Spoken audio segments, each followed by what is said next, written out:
Val, this Canadian hemlock makes a spectacular formal hedge. How do I know whether to use an informal hedge or a formal hedge in my own garden? Well, a formal hedge works well in this setting because we have a lot of color and texture in front of it, and it acts as a nice green backdrop. It frames the garden with green. And an informal hedge? An informal hedge wouldn't work in this setting because it's too visually busy and you would just be overwhelmed looking at all the color and texture. All right, so I guess what I'm picking up from you then is a informal hedge stands alone. Correct. All right, thanks for explaining the difference, and I think I can use those guidelines in my own garden.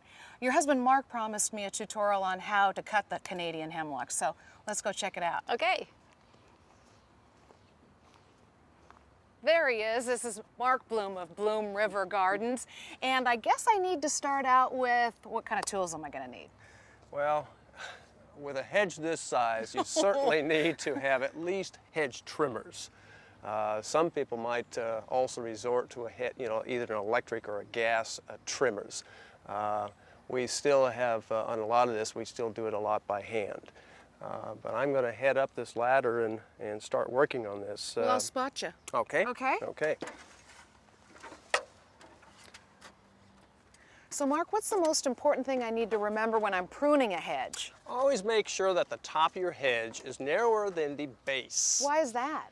Well, if you make the top of the hedge wider than the bottom, then you're going to shade the hedge, and that's going to cause some die out underneath. Okay, so it's going to be brown at the bottom and green at the top. That's right, that's right. What do I do if my land is not flat? I'm not going to be able to get an even hedge. Well, what we have done here is we actually use a little laser level.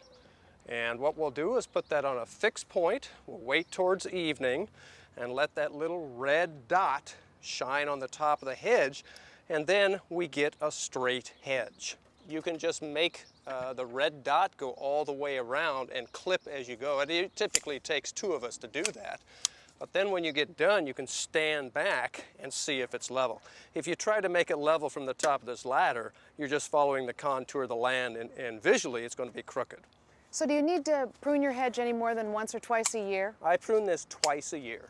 You know, I see you have a lot of work to do. Thanks for showing me what you've done, and I'll check back with you another time. Thanks very much. We'll see you, Ann. Next time you're trying to divide your garden spaces by using some kind of a border, why not think about hedging your bets by using a shrub instead of a fence?